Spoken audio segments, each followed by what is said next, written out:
disadvantaged to illicit drug problems.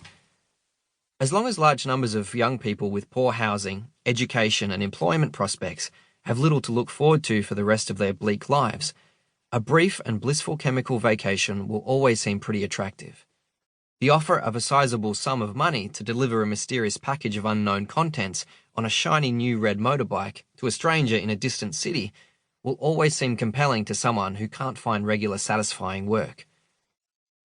Minimising disadvantage among Australians living in extreme poverty, however, has not been attractive for our policymakers in recent decades. Despite calls to implement reforms in taxation, welfare and education that would help address the problem of social and economic inequality in this country, the gaps continue to grow. Matt Noffs and Kieran Palmer have compiled stories here that remind us that humanity must be our first and foremost priority. They should know. Like me, they've spent their lives on the front line of drug treatment and harm reduction. The Noffs Foundation has made a unique contribution to Australia's response to illicit drugs over 3 generations. Ted and Margaret Noffs established the Wayside Chapel in King's Cross in the 1960s. They accepted that people who use drugs were just as worthy of respect and compassion as other members of the community. They also set up the country's first drug referral centre. Ted made it his mission that politicians wouldn't ignore the drug issue. Ted Noffs' son, Wes, and his wife Mandy created the country's first adolescent treatment service, with evidence-based harm reduction principles at its core.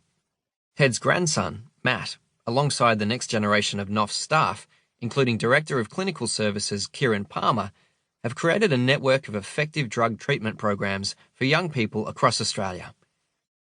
It's time to take a fresh look at legal and illegal drug use, as well as more ubiquitous and emerging challenges, technology for example.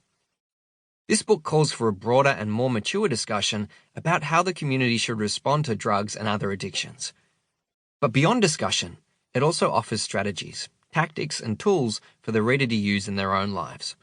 After all, half a century of criminalising people for their drug use hasn't got us very far. Think of this as you contemplate Shakespeare's wise words. All this the world well knows, yet none knows well, to shun the heaven that leads men to this hell. Dr. Alex Wodak, AM. President, Australian Drug Law Reform Foundation. Emeritus Consultant, St Vincent's Hospital, Sydney. Director, Australia 21.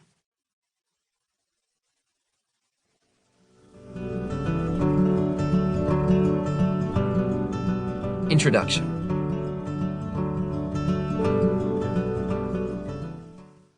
(1982), King's Cross. A throng of people files into the Wayside Chapel. "Have you seen him?" asks one lady.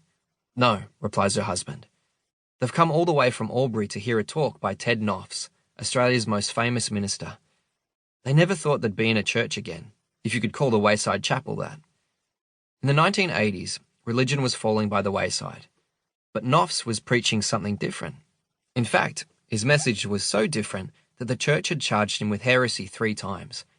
He'd implied that Jesus was a human being, not God. He declared that homosexual people should have the right to marry. But perhaps his worst slight against the church was to say that all religions were equal. His most profound statement was probably his creed of the family of humanity. "I am a Protestant, but I am also a Catholic. I am a Muslim, but I am also a Jew.